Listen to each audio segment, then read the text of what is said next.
Esta historia comienza con los masones. Este grupo de finales del siglo XVI ocupa un lugar extraño, casi mítico en la cultura popular moderna y al mismo tiempo evoca muchas conspiraciones, la autoproclamada Sociedad de Secretos. Esta fue a primera vista en realidad un club donde individuos ambiciosos podrían establecer contacto a voluntad para ayudar a establecerse a sí mismos, sus familias y sus negocios en niveles superiores de la sociedad. Sin embargo, en el núcleo de la creencia de los masones hay una continuación y preservación de los rituales antiguos.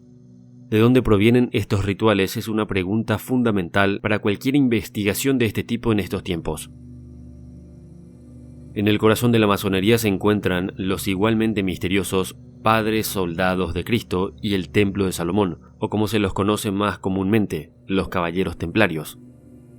En 1119, bajo el noble francés Hugues de Payens, los templarios recibieron la orden oficial de proteger a los peregrinos en la ruta a la Tierra Santa de Jerusalén. Sin embargo, como el investigador Graham Hancock alude en su preeminente trabajo The Sign and Seal, extraoficialmente este grupo de caballeros endurecidos bien podrían haber estado usando su tiempo para encontrar y recuperar artefactos religiosos perdidos, para traerlos de vuelta a Europa. Muy rápidamente estos monjes guerreros se convirtieron en protoarqueólogos. Según las encuestas del ejército británico en la década de 1860, la evidencia de las excavaciones exhaustivas de los templarios era claramente visible en todas partes. Dicha evidencia incluye túneles y pozos de hasta 24 metros de profundidad dentro del recinto del Monte del Templo en Jerusalén. Se dice que los templarios estaban buscando los restos del mismísimo monumento del que deriva su nombre, Templo de Salomón. Si bien no se ha confirmado que, o incluso sí, los templarios encontraron algo, sin duda es curioso que durante 9 años vivieron en la pobreza.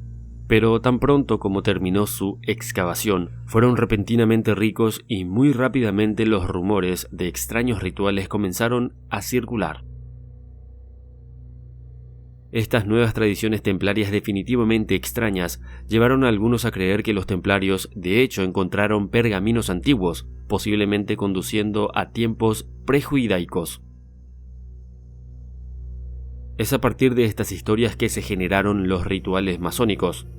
Desafortunadamente para los templarios estaban demasiado ansiosos por encarnar sus nuevas tradiciones y en un giro de cruel ironía se convirtieron en el objetivo de la misma organización que los apoyó durante las cruzadas, la Iglesia Católica Romana.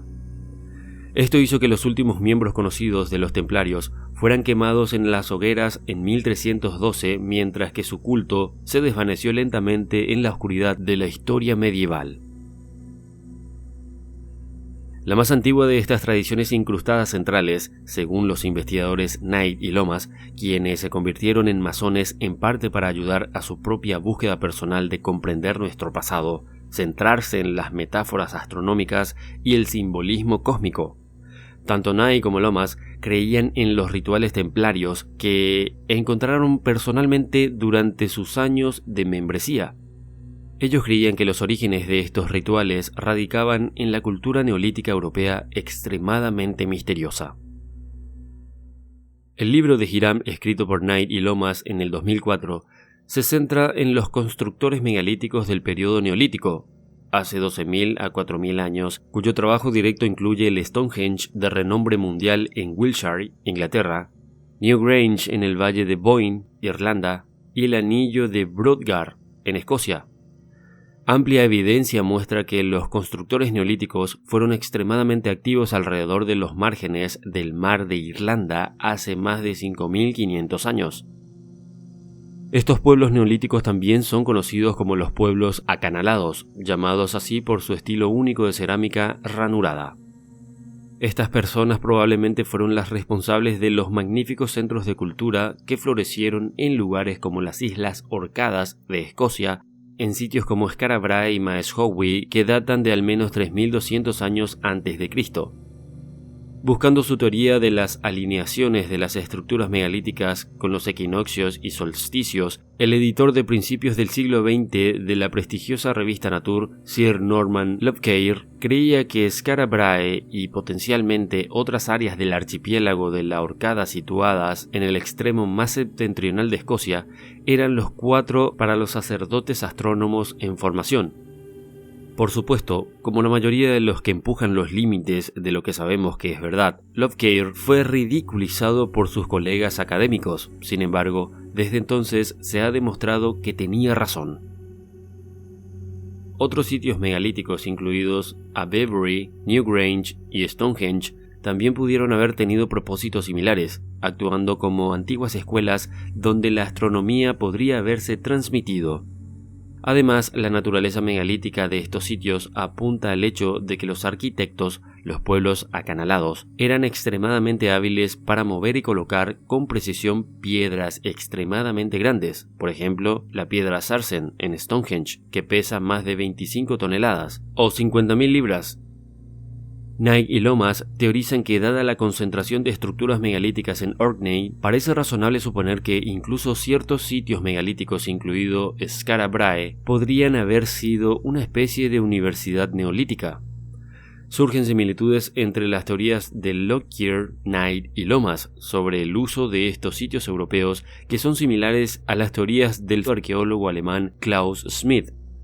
Schmidt ha sido citado por Hancock en el año 2015 al interpretar un sitio de renombre mundial en la región sudoriental de Anatolia, en Turquía, como una plataforma para la distribución del conocimiento y la innovación.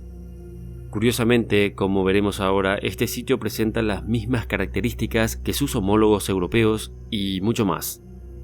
La teoría de Schmidt se centró en la obra maestra megalítica de Göbekli Tepe en Turquía, un sitio que se cree que tiene más de 11.000 años. Eso es más de 6.000 años antes de la supuesta creación de Stonehenge en Inglaterra y las grandes pirámides de Egipto. Quienquiera que fueran los arquitectos detrás de Göbekli Tepe o la colina de la barriga, tenía una comprensión profunda y exhaustiva de la astrología.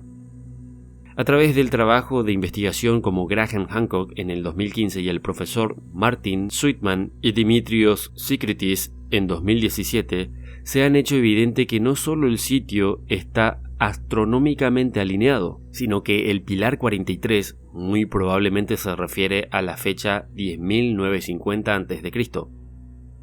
Dicho de otra manera, el trabajo en piedra megalítica en el sitio puede ser una conmemoración de la última edad de hielo conocida, el periodo Younger Dryas. Los responsables de construir Göbekli Tepe eran maestros de la mampostería megalítica. Pudieron dar forma, cortar y colocar grandes objetos de piedra, algunos de más de 15 toneladas con un alto nivel de precisión, y también tenían el conocimiento científico para incluir el simbolismo astronómico en su cantería. Claramente, una de las principales preguntas que nos atormenta a todos es ¿quién fue el responsable de este sitio? Hancock ha postulado que una civilización perdida ayudó a sembrar las habilidades necesarias para estructuras megalíticas como Göbekli Tepe, posiblemente originarias en América, rastreando hacia el norte y hacia el sur en su trabajo América antes. Los investigadores Andrew Collins y Greg Little han planteado la idea de que los misteriosos denisovanos, nuestros ancestros, ayudaron en este misterioso proceso de desarrollo. Después de seguir minuciosamente su línea de investigación sobre la historia masónica a través de una serie de conexiones históricas basadas en antiguos rituales masónicos heredados por los caballeros templarios, los investigadores Knight y Lomas seguían volviendo a pueblos acanalados de Europa y además cómo pudieron haber sembrado su información en una cultura proto-nórdica no identificada. Nos debería parecer fascinante que Andrew Collins, en su artículo más reciente, discuta el vínculo genético entre las antiguas culturas islandesas y los denisovanos. La ingeniería, la sofisticación y la innovación que se utilizaron en la construcción de Göbekli Tepe bien podrían haberse originado no solo en la dirección de los montes Urales, sino también en los pueblos que hablan el idioma fino-úgrico. Knight y Lomas creían que esta religión nórdica era un componente completamente adherente a los conceptos que encontraron en los rituales masónicos templarios, pero podría haber sido una pista mucho más profunda de los creadores de este monumental lugar. Ciertamente hay similitudes entre los logros de esta cultura de la Edad de Piedra ranurada y Göbekli Tepe. 1. Conocimientos capaces de crear alineaciones astronómicas precisas. 2. Capacidad para mover, colocar y dar forma y también tallar estructuras megalíticas enormes. 3. Se especulan que estos sitios son centros donde se difundió información, específicamente información relacionada con la astronomía, la mampostería y otras enseñanzas de manera general. 4. La identidad de los arquitectos de estos sitios aún se debate o se desconoce. También hay un quinto punto, descubierto por primera vez por Alexander Thom, profesor de ingeniería de la Universidad de Oxford y fundador de lo que ahora llamamos arqueoastronomía. La medida de aproximadamente 0,83 metros modernos es el patio megalítico. La medición del patio megalítico está presente en innumerables sitios megalíticos en todo el mundo, incluidos Stonehenge, las pirámides de Giza y en numerosos sitios de la región mediterránea. Esta gente con cierta extrañeza conocía el giro de la Tierra sobre su eje, la órbita de la Tierra alrededor del Sol, la masa de la Tierra, y por tanto este conocimiento los llevó a realizar majestuosas obras. Verán, para llegar a esta unidad de medida debe ser extremadamente experto en astronomía. Sin entrar en demasiados detalles aquí, un profesor de ingeniería llamado Alan Butler de la Universidad de Bradford descubrió que la incorporación de 366 yardas megalíticas en sitios megalíticos antiguos se utilizaba, entre otras cosas, para rastrear la Luna durante largos periodos de tiempo. Esto se hizo presumiblemente para predecir la marea alta y baja para los viajes oceánicos. A menudo esta medida se expresa a través de circunferencia de los antiguos centros que rodean un sitio. Un círculo megalítico contenía 366 grados.